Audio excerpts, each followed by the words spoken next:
अस्सलाम वालेकुम, welcome back to another video. I hope आप सब दोस्त खैरियत से हो गए। काफ़ी ज़्यादा दोस्त कुछ दिनों से डिफरेंट सोशल मीडिया नेटवर्क पे, इंस्टाग्राम हो, फेसबुक हो, यूट्यूब हो, कमेंट बॉक्स में, मैसेजेस में 2-3 चीज़ें बहुत ज़्यादा पूछ रहे हैं। इस वीडियो में मैं आप लोगों के साथ 2 सवालात के जवाबात जो है देने की कोशिश करूँगा।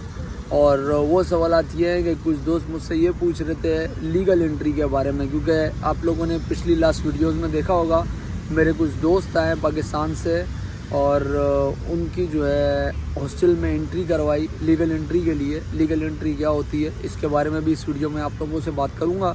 और दूसरा, एक भाईजान ने कमेंट किया मेरी यूट्यूब वीडियो पे कि उनकी उम्र जो है लगभग 42 ईयर्स है और पाकिस्तान में एक मिलिट्री इदारे से, आर्मी से वो रिटायर हैं। और कहना उनका ये है कि मुझे पुर्तगीज़ लैंग्वेज भी आती है और मैंने पुर्तगीज़ लैंग्वेज सीखी इसलिए कि मैं पुर्तगाल मूव हो सकूँ। तो इसके बारे में भी थोड़ा सा मैं बताऊंगा। वो कह रहे हैं कि मेरी 42 साल उम्र है, तो मुझे क्या पुर्तगाल मूव करने के बाद काम वगैरह मिल जाएगा या नहीं मिलेगा। तो अगर अभी तक आप लोगों ने माजिद बैकपैकर फैमिली ज्वाइन नहीं की तो ज्वाइन करके बेल के आइकन को प्रेस कर दे, ताकि आने वाले डेली ब्लॉग इन्फॉर्मेटिव वीडियो आप लोगों को सबसे पहले मिलती रहे।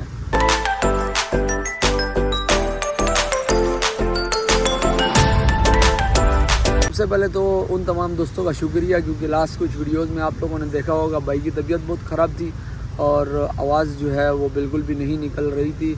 कुछ दोस्तों ने फेसबुक पे और इंस्टाग्राम पे और कमेंट बॉक्स में भी कुछ टोटके शेयर किए कि इस तरह माजिद भाई शहद का इस्तेमाल करें, ये चीज़ करें, वो चीज़ करें। आप लोगों की मोहब्बत का बहुत शुक्रिया।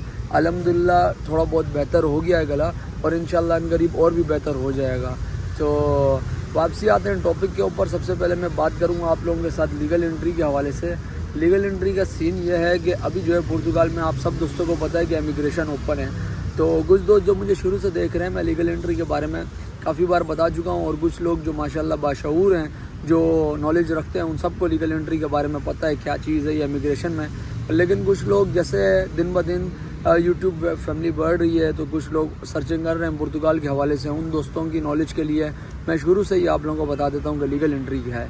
तो भाई लीगल एंट्री ये है कि जैसे कि पुर्तगाल में इमिग्रेशन ओपन है तो 2 तरह का सिनेरियो, एक लीगल और एक इलीगल। पेपर डॉक्यूमेंट दोनों इलीगल और लीगल दोनों को ही दे रहा है। और लीगल जो लोग हैं, लीगल से मुराद ये है कि आपने किसी भी शंगन ममालिक का 27 शंगन कंट्रीज़ हैं, उनमें से किसी भी शंगन कंट्री का आपने वीज़ा लिया और वैलिड वीज़ा पे आप लोग पुर्तगाल के हदूद में या पुर्तगाल की सरजमीन में इंटर हो गए। मतलब मिसाल के तौर पे एक बंदे को पाकिस्तान से जर्मनी का 7 दिन का वीज़ा मिला और वो जर्मनी पहुंचने के बाद 2 दिन स्टे करने के बाद तीसरे दिन पुर्तगाल की सरजमीन पे आ गया। और आने के बाद उसने किसी भी हॉस्टल में स्टे किया या होटल में स्टे किया और जिस भी होटल या हॉस्टल में उसने स्टे किया उधर से उसने एक डॉक्यूमेंट बनवा लिया।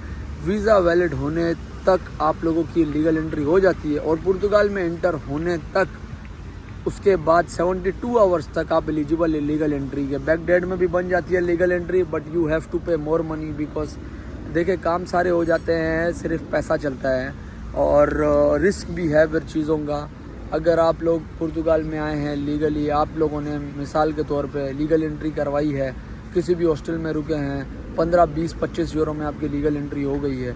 अगर आप पुर्तगाल में आए हैं, आपको लीगल एंट्री के बारे में नहीं पता, आपको 72 घंटे गुजर चुके हैं, फिर आप किसी हॉस्टल में जाते लीगल एंट्री करवाने के लिए, तो कुछ अरसे पहले मैंने आप लोगों के साथ एक वीडियो में शेयर किया था। मेरे एक दोस्त ने 150 यूरो पे किया क्योंकि वो जिस हॉस्टल में रुका था उसको पता नहीं था। उन्होंने उसको रिसिप्ट दे दी थी बिल की और वो समझ रहा था कि यही लीगल एंट्री है।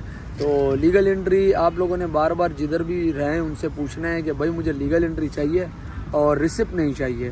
तो ये तो हो गया लीगल एंट्री का किस्सा। लीगल एंट्री का फ़ायदा ये है कि भाई जो लीगल लोग आते हैं अभी करंट सिचुएशन के हिसाब से उनको 6 टैक्स पे करने हैं। टाइम ड्यूरेशन सेम ही लग रहा है, लगभग 2 साल के करीब अभी इमिग्रेशन चल रही है।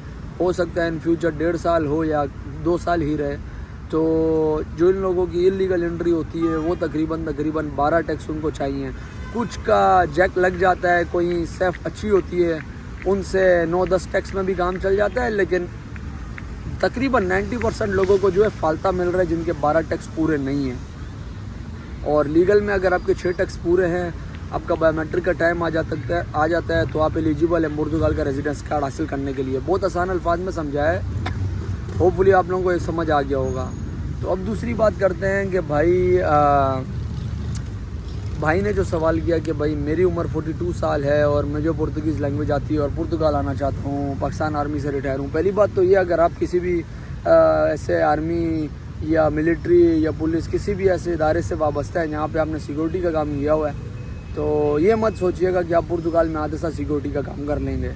میرا دوست رضوان پولیس کے ادارے سے وابستہ پرتگال آیا, کافی سرچنگ کی, پولیس کی جاب چھوڑ کے آیا اور ہر کام آتا تھا سیکورٹی سے ریلیٹڈ. تو سیکورٹی کا کام ایسے نہیں ملتا, پہلے آپ کو ریزیڈنس کارڈ چاہیے, دوسرا آپ کو لینگویج چاہیے. تو یہ دماغ سے نکال دیں کہ آتے ساتھ سیکورٹی کا کام ملے گا. دوسرا یہ کام ملے گا. دیکھیں ایج جو ہے وہ ضرور امپیکٹ کرتی ہے کیونکہ پرتگیز لوگ جو ہیں, میں ریسٹورنٹ فیلڈ سے وابستہ ہوں, ریسٹورنٹ فیلڈ کے اندر پرتگیز لوگ جو ہیں وہ ینگ لڑکے زیادہ ہائر کرتے ہیں تاکہ چستی اور پھرتی سے کام کر سکیں. بٹ اگر آپ کے پاس ہنر ہے, جس طرح ابھی کچھ عرصے پہلے ایک ٹرین پہ مجھے ایک بھائی ملے جن کا تعلق فیصل آباد سے تھا, اور وہ مجھے بتا رہے تھے کہ میں پرتگیز ریسٹورنٹ میں گرل کا کام کرتا ہوں. لگ بھگ 50 کے قریب ان کی عمر تھی, جرمنی سے وہ آئے, تقریباً 12 سال گزار کے, اور ادھر ڈاکومنٹ نہیں بنے. تو اگر آپ کے پاس ہنر ہے, اگر آپ کو کچھ ایسا ہنر آتا ہے اٹالین کوزین کا یا پرتگیز کھانوں کا یا کچھ ایسے گریکی کھانوں کا, جیپنیز چائنیز فوڈ کا, اور آپ کی عمر زیادہ بھی ہے اور اگر آپ کے ہاتھ میں ہنر ہے, تو پھر انشاءاللہ تعالیٰ اللہ پاک آپ کے لیے بہتر کرے گا. نیت صاف منزل آسان. میں ہمیشہ بولتا ہوں negative mind never give you a positive life. کوشش کرنے سے ہی سب کچھ ملتا ہے. اب میں آپ کو یہ بول دوں کہ بھائی آپ کی عمر بہت زیادہ ہے, آپ کو کام نہیں ملے گا, میں آپ کو کلیئر کٹ بات بتا رہا ہوں. جن ریسٹورنٹ فیلڈ میں میں وابستہ ہوں, میں نے اکثر اوقات وہاں پہ یہی دیکھا ہے, ینگ لڑکے وہ لوگ ہائر کرتے ہیں جو کہ چستی اور پھرتی سے کام کر سکیں. اور اگر آپ کا ایج فیکٹر ہے تو نا امید نہیں ہونا, اگر آپ کے پاس ہنر ہے تو ضرور ٹرائی کرنا ہے. باقی اگر آپ کے پاس پیسہ ہے تو پھر آپ آگے اپنا چھوٹا موٹا کام اسٹارٹ کر سکتے ہیں, کوئی بھی grocery shop, mobile shop, doner کا کام, اور اسی پہ آپ ڈاکومنٹ لے سکتے ہیں. بٹ ڈاکومنٹ لینے کے بعد آپ کے پاس کافی آپشن آ جاتے ہیں شروع میں. تو ہوپ فلی آپ لوگوں کو یہ انفارمیشن سمجھ آئی ہوگی. تمام جتنی بھی انفارمیشن ہے یہ جینین اور اوتھینٹک ہے, کیونکہ لیگل انٹری کے بارے میں بھی میں نے اسی لیے آپ لوگوں کو بتایا کہ میرے بے تحاشا دوست آئے, میں خود آیا تھا, ہم لوگوں نے لیگل انٹریاں کروائی ہیں. اور 72 آورس اگر آپ کو گزر جائیں گے تو بیک ڈیڈ میں زیادہ پیسے دینے پڑیں گے. اس لیے جو بھی آپ کا رشتہ دار, دوست احباب آ رہے ہیں, ان کو کوشش کریں پہلے لیگلی طور پہ کسی ہاسٹل میں ٹھہرائیں, ان کی لیگل انٹری کروائیں, ان کے بعد ان کا آگے کا پروسیس کریں. جیسے کہ ابھی میں نے بھی اپنے تمام دوستوں کا اسی طرح کا پروسیس کیا ہے, جتنے بھی آئے ہیں سب کو ہاسٹل میں ٹھہرایا ہے, سب کی لیگل انٹری کروائی ہے, اور آگے جیسے جیسے ان کے ڈاکومنٹ بنتے رہیں گے آپ لوگوں سے کرنٹ سچویشن شیئر کرتا رہوں گا. کیونکہ میرے جو ڈاکومنٹ بنے تھے تقریباً 2 سال ہونے والے ہیں, تو اب کرنٹ سچویشن میں کس طرح بن رہے ڈاکومنٹ تمام ڈیٹیل شیئر کروں گا. ہوپ فلی یہ ویڈیو آپ لوگوں کو پسند آئی ہوگی. ملیں گے انشاءاللہ نیکسٹ ویڈیو میں نئی انفارمیشن کے ساتھ. ٹیک کیئر دوستوں, اللہ حافظ.